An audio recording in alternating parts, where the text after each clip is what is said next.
União, organização, tecnologia, vanguarda, evolução. Núcleo de Telesaúde do Hospital Universitário. Universidade Federal do Maranhão.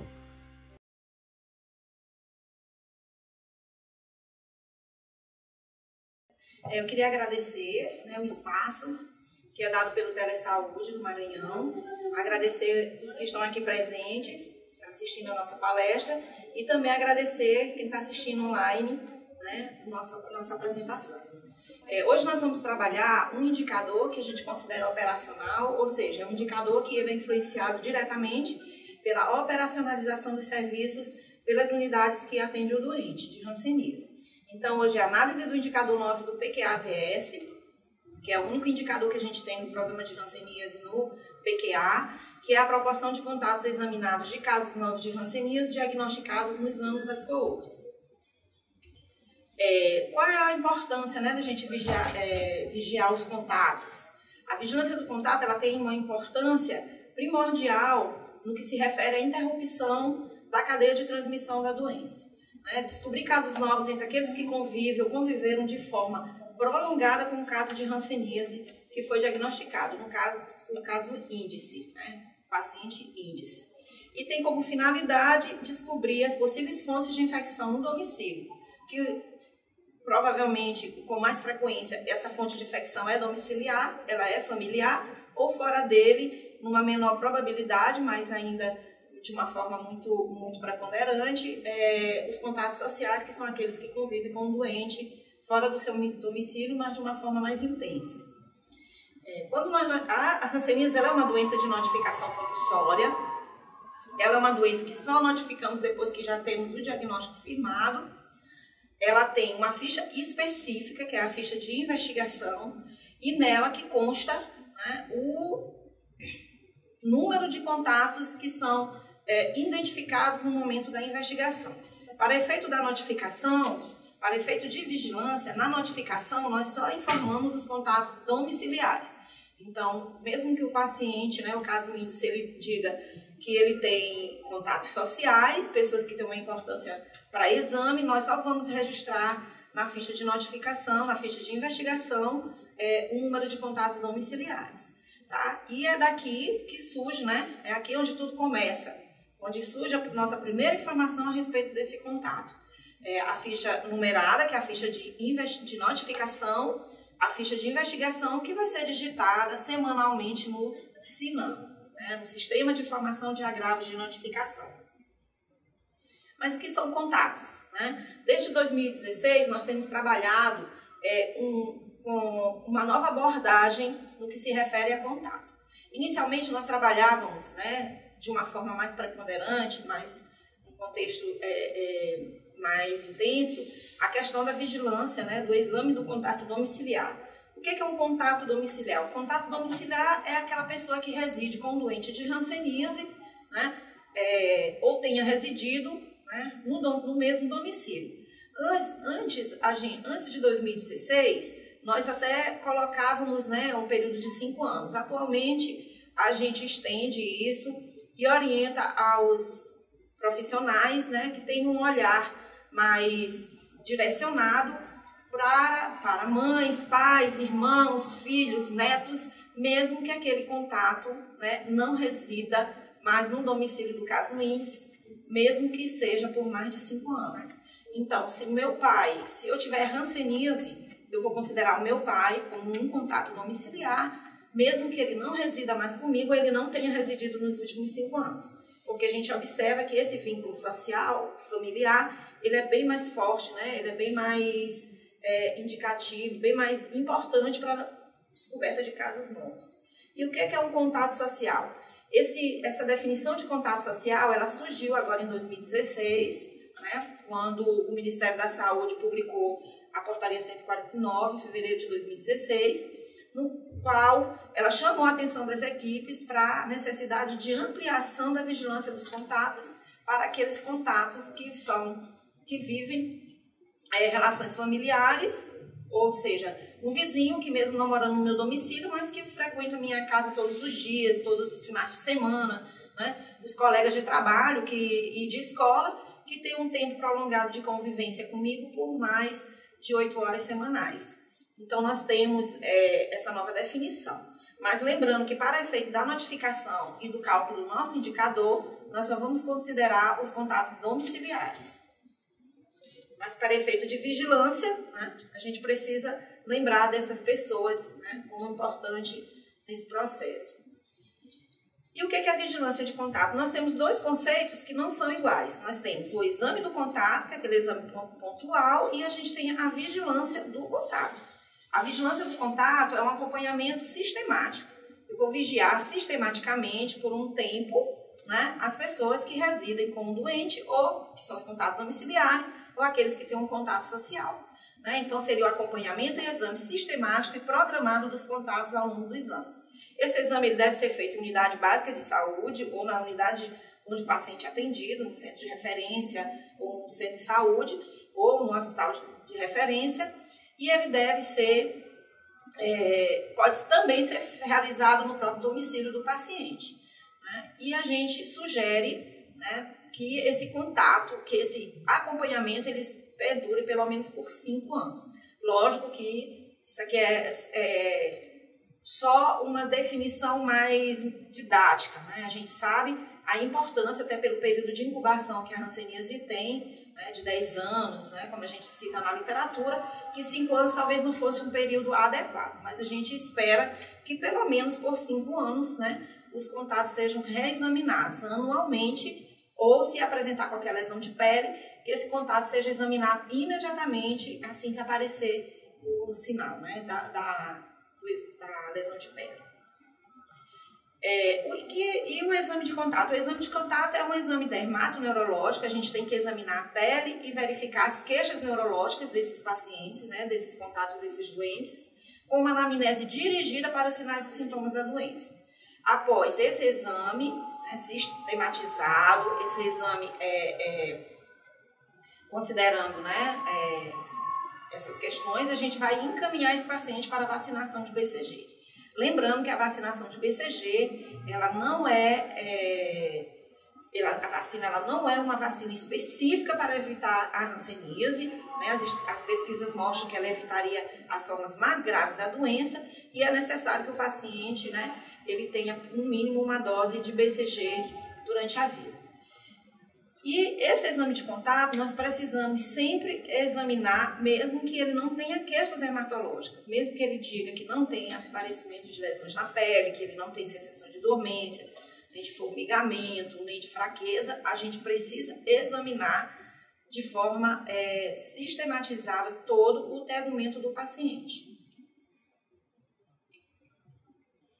E em questão da vacinação BCG, a nova diretriz de 2016, ela estabelece que o paciente, o contato após exame, se ele não tiver nenhuma suspeita de hanseníase, a gente encaminha para a vacinação com BCG. Se ele tiver 2 cicatrizes, nós não vamos prescrever mais a vacina, não há necessidade. Se ele tiver somente uma cicatriz, nós vamos prescrever mais uma dose.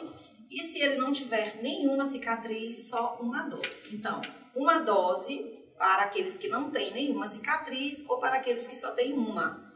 E 2 cicatrizes não vacinamos. Para aqueles pacientes que têm uma dose de BCG, que a gente teria que prescrever mais uma, é sempre importante observar se a primeira cicatriz está fechadinha, se ela tem mais de 6 meses, né, que foi administrada. E uma outra questão que nós precisamos nos atentar em relação à BCG é que não é só pelo fato que o paciente, que essa pessoa é contato de hanseníase, que ela tem que vacinar de qualquer jeito. A gente tem que seguir as recomendações do Programa Nacional de Imunização, né, quanto às contraindicações, né, da BCG, lembrando, né, que as gestantes não vacinam BCG, lembrando que os pacientes que têm HIV, né, que têm AIDS, não vão vacinar, né, que são as contraindicações absolutas, e lembrando que aqueles pacientes que são contatos de doentes com tuberculose também não vacinam. Eventualmente, nós encontramos no mesmo domicílio pessoas com tuberculose e hanseníase, e então seus contatos eles não vão vacinar com BCG, eles vão serem avaliados também pelos critérios de como contato de paciente com tuberculose, né? Vou fazer PPD, raio-x e a investigação para tuberculose. Mesmo após essa investigação sendo descartada, a gente não faz a BCG. A gente segue com o acompanhamento do paciente. O mais importante é o exame clínico, né, dessa pessoa. E aí vamos entender o indicador. Qual é a nossa meta? A portaria 1520 de 30 de maio de 2018, ela estabelece uma meta de 82% dos contatos novos de hanseníase diagnosticados nos anos da corte, que esses 82% devem ser examinados.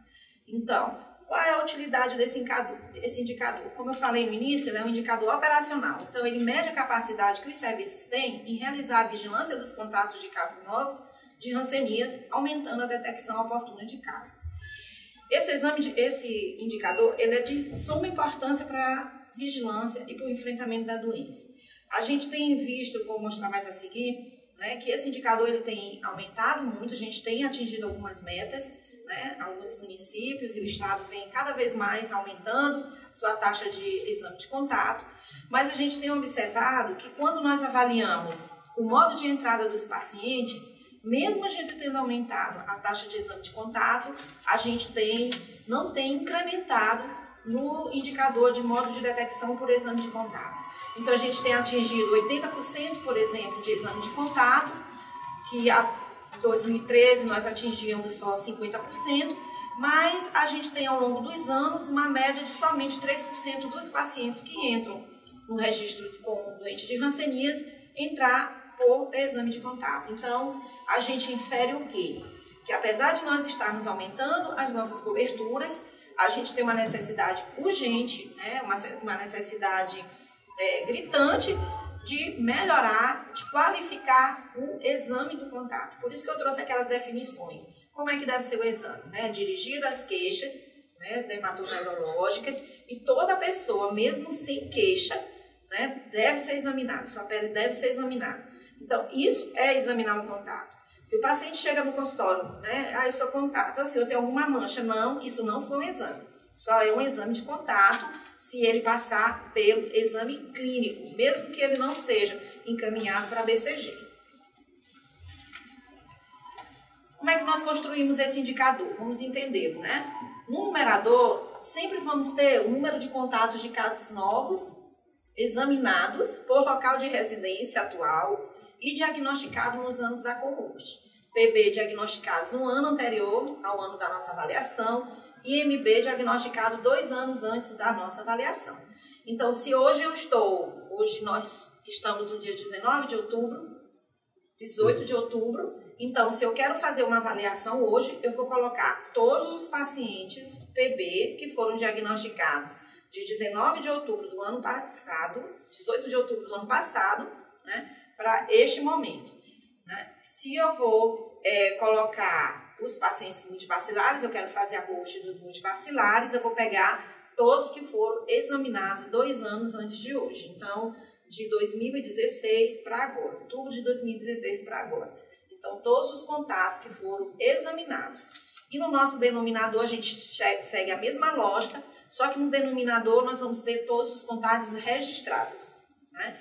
E depois que nós fazemos a divisão, nós vamos multiplicar, né, por 100 e nós vamos ter o nosso indicador calculado.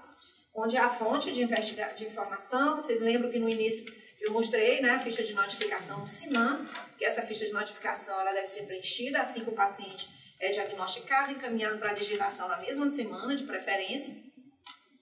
E é de lá que nós tiramos essa informação, né, do sistema de informação de agravos de notificação.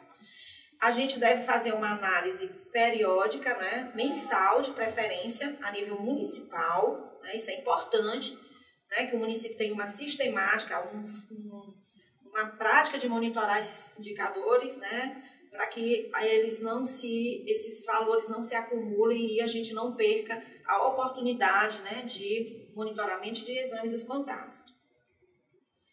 E nós temos na unidade básica de saúde, né, uma ficha de controle da vigilância e do exame de contato. Essa ficha, ela consta na primeira folha de rosto do prontuário do paciente hanseníase, né, na folha de rosto, E ela deve ser feita nominalmente. A gente vai elencar o nome do contato, a idade desse contato, o parentesco que ele tem com esse caso índice, a data que esse exame está sendo realizado, o resultado do exame, se ele fez BCG, qual foi a data da primeira dose, da segunda. Se a gente não tem informação, a gente coloca a presença de cicatriz e encaminha, no caso, de acordo com aquela legenda anterior, o paciente para BCGs, que é o quê? Se ele tiver uma cicatriz, ele vai fazer mais uma dose, se ele não tiver nenhuma, ele faz uma, e se ele já tem duas, a gente só coloca cicatriz e cicatriz nas duas informações, né?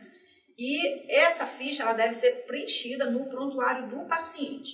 À medida em que esse contato ele vai sendo reexaminado, então o contato que eu examinei hoje, né, ou que eu vou precisar reexaminar daqui a 6 meses porque surgiu uma mancha, eu vou seguir a sequência colocando que é um reexame, tá? Ou nessa ficha de rosto, ou no próprio prontuário do paciente.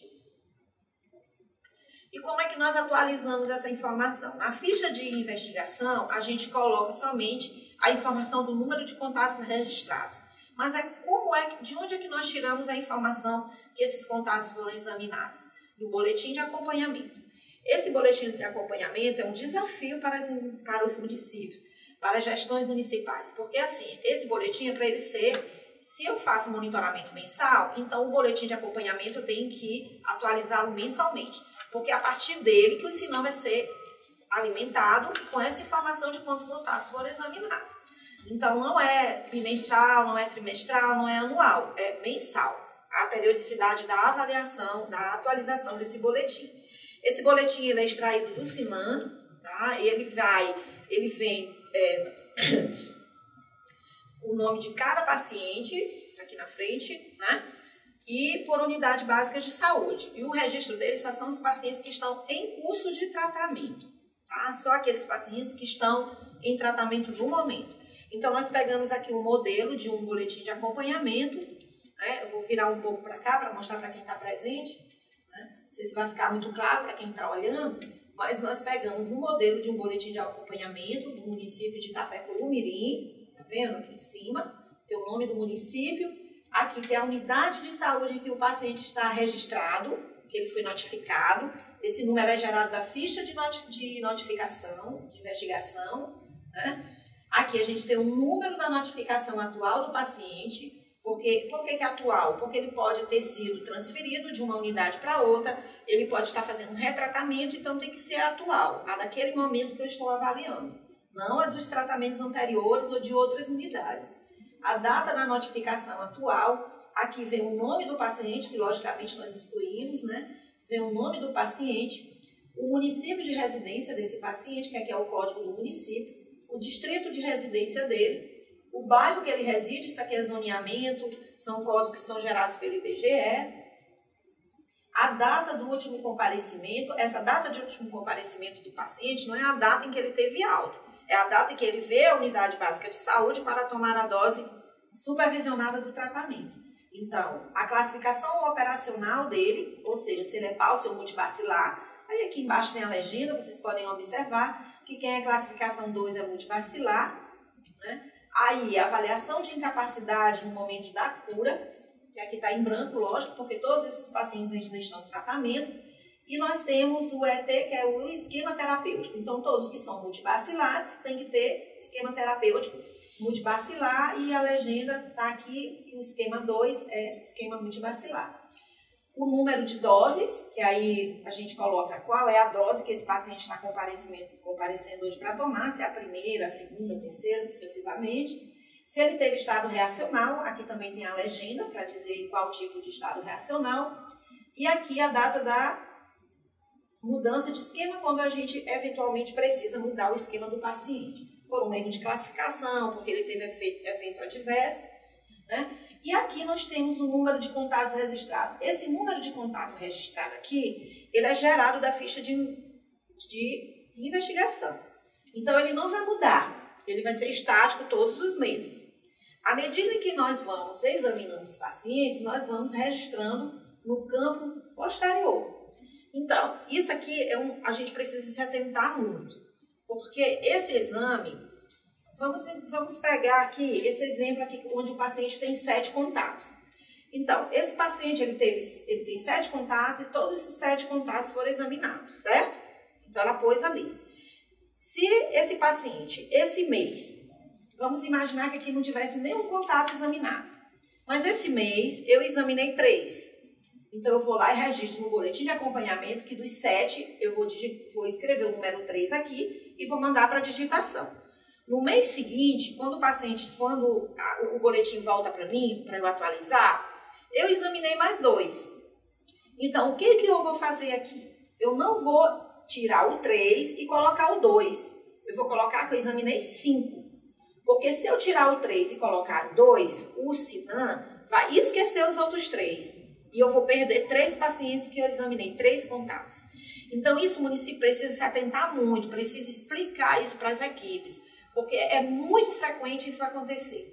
Então, se perde os exames, né? Se perde o numerador, né? Daquele nosso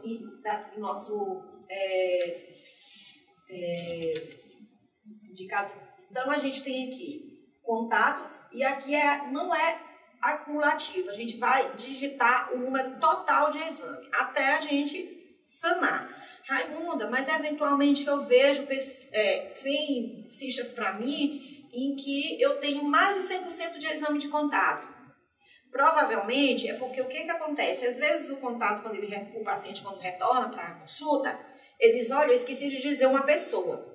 Aí esse número, esse contato, ele é informado no prontuário, ele é informado no boletim. Ah, por exemplo, esse aqui que informou 7, ele de repente tem 8. Aí eu vou informar que eu examinei 8 e aqui vai continuar 7, porque o serviço não se atentou a corrigir a informação do número de contato registrado. Então, quando ele acontecer isso, tem que corrigir aqui, que em vez de 7, são 8 que foram examinados 8 contatos.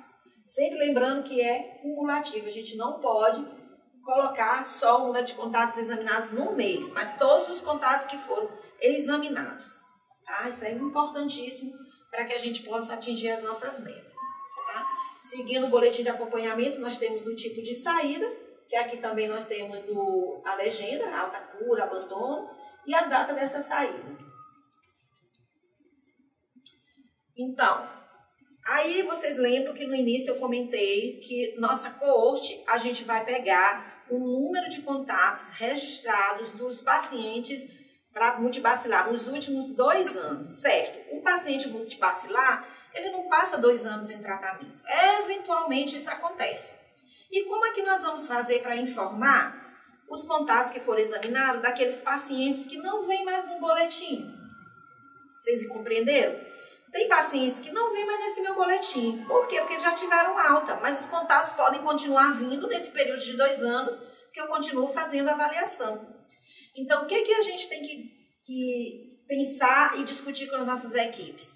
Que se eu examino um contato hoje de um paciente que já está de alta, ele tem que me informar no boletim de acompanhamento, pode seguir, colocar no verso, colocar o número da notificação desse paciente, o nome dele, e dizer que naquele mês, em vez de 3 contatos examinados, agora são 4, porque eu examinei um contato. Aí o digitador vai inserir diretamente na ficha de acompanhamento no Sinan. Gente, isso interfere muito na leitura do indicador de exame de contato. Se perde muita informação por isso. Nós temos que lembrar que, deixa eu tentar retornar aqui, que no nosso numerador e no nosso denominador, nós temos os contatos que foram registrados e examinados nos pacientes, se for paucibacilar, no último ano. Se for multibacilar, nos últimos 2 anos. Então, o que tem acontecido às vezes é que o município entra em contato conosco e diz assim, Raimundo, eu estou com meus contatos tudo examinados. Eu disse, tu já imprimiu o teu boletim? Já imprimiu o boletim, está todo mundo examinado. Eu disse, e o dos outros que não estão mais no boletim? Quem já teve alta? Como é que está? Ah, é mesmo, eu tenho que verificar. Pois é, tem que verificar. Aí tem que buscar lá nos livros de registro no prontuário e informar para a digitação. Os PB, eles são do mesmo jeito. O paciente paucibacilar, ele não passa 1 ano em tratamento, a não ser que ele seja um paciente muito faltoso. Mas com 6 meses ele deve sair do boletim de acompanhamento. E a gente deve seguir o mesmo raciocínio, para que a gente não perca, né, o nosso numerador, não perca valor no nosso numerador. Vamos voltar lá.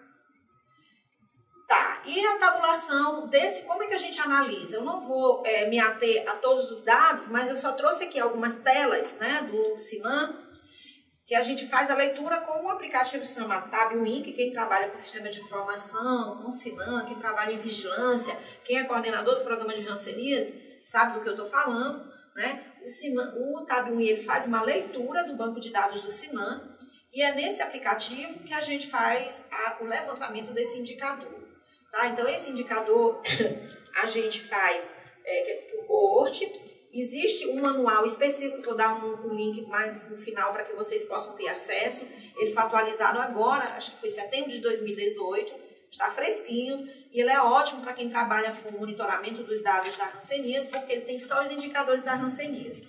Então, vocês podem ler, além dos indicadores de cura, né, do impacto e do indicador de cobertura de contato, vocês também têm muitos outros indicadores para trabalhar, para analisar, e também tem as questões das completitudes, né, das inconsistências, que o manual também explica. Né? Então, aqui nós temos a tabulação dos dados, né, onde a gente faz por município de residência, colocando sempre aqui no incremento cobertura de contato. Aqui eu coloquei mais ou menos para vocês verem as seleções que nós fazemos, né? E se eu estou avaliando os pacientes paucibacilares, eu vou selecionar, né, todas as nossas variáveis relativas a ele. Aí depois que nós fazemos isso, aí nós geramos essas informações, ó, contatos registrados, isso aqui é de pacientes paucibacilares, e contatos examinados do paciente também paucibacilar. Fazemos essa tabela, salvamos, aí nós vamos e fazemos a dos multibacilares. Do mesmo jeito que a gente fez o pauci, contatos registrados e contatos examinados. Depois nós juntamos os dois, somando todos os contatos registrados de PB e todos os contatos registrados de MB, somamos todos os contatos examinados de PB com MB, aí dá, né, a nossa soma, né? E, bom, aí aqui nós temos, aí depois nós vamos dividir contatos examinados pelos contatos registrados e multiplicar por 100, que aí nós vamos ter a análise do nosso indicador. Tá? Eu peguei uma avaliação feita dessa semana, e assim, o que a gente precisa tentar? Os municípios que têm menos pacientes, eles têm que ter um cuidado muito maior. Se eu tenho um município que eu tenho um doente de hanseníase, eu tenho 4 contatos, eu examino 2, eu vou ficar com 50%. Então, a gente precisa sempre atentar que os municípios, quanto menor o registro, mais importante é ele examinar aquele contato, todos os contatos. Porque se ele perde um, ele não atinge de jeito nenhum a cobertura do exame de contato, né, o indicador. Então, aqui está o link, onde tem o manual que eu falei para vocês, com a tabulação dos indicadores da hanseníase. Tem, inclusive, o indicador de cobertura de exame de contato, com um passo a passo de como vocês devem fazer, né, essa tabulação no TabWin, tá?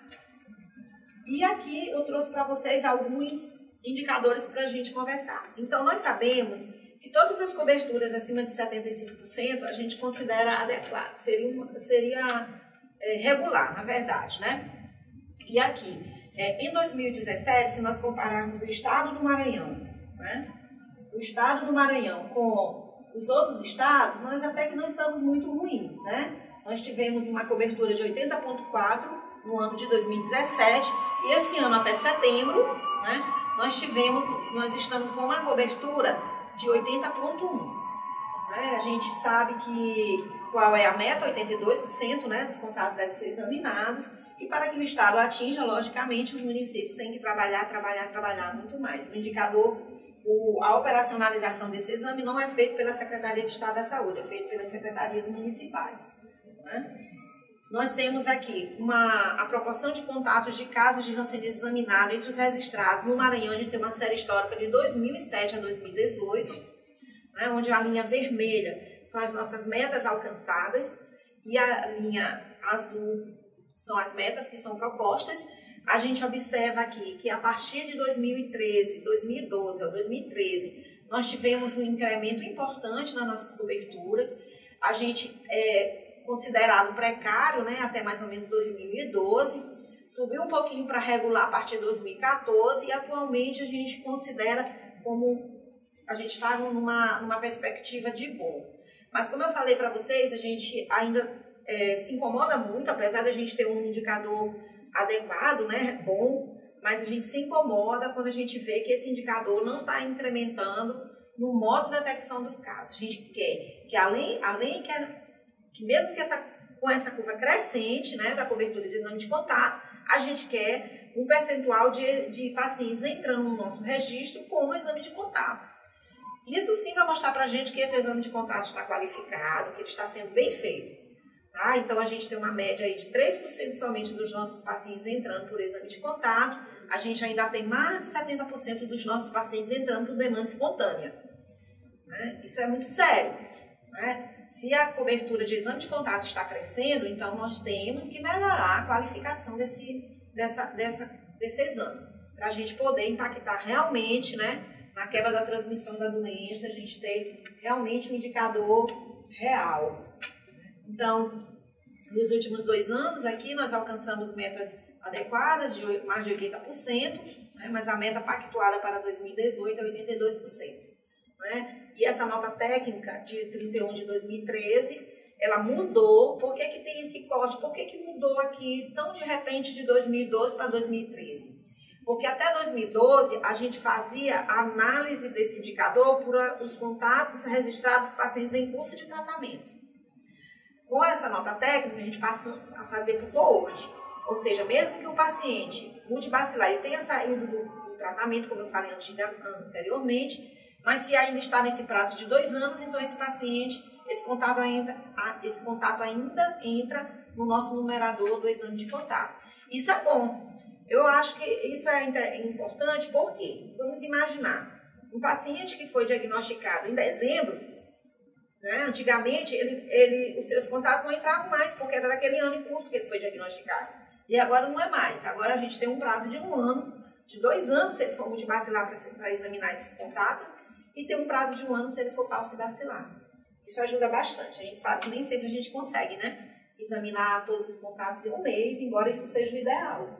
Assim que o paciente for registrado, ele deva ser examinado.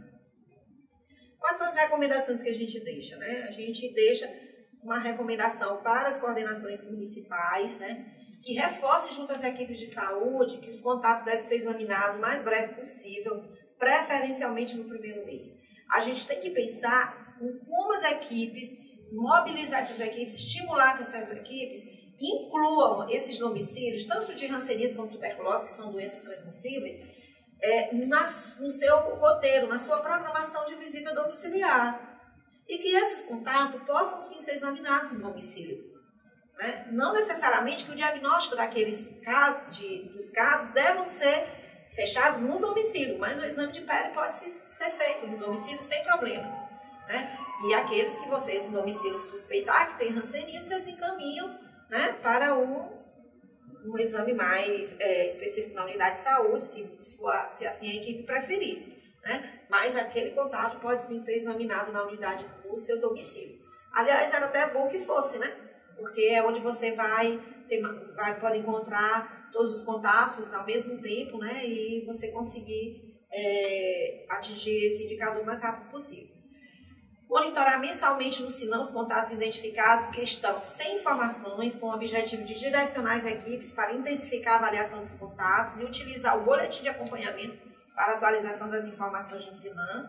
Isso a gente já falou, que essa atualização ela precisa ser feita mensalmente. Né? Reforçar junto às equipes de saúde que as informações sobre contatos examinados de pacientes de alta devem ser informados para a digitação.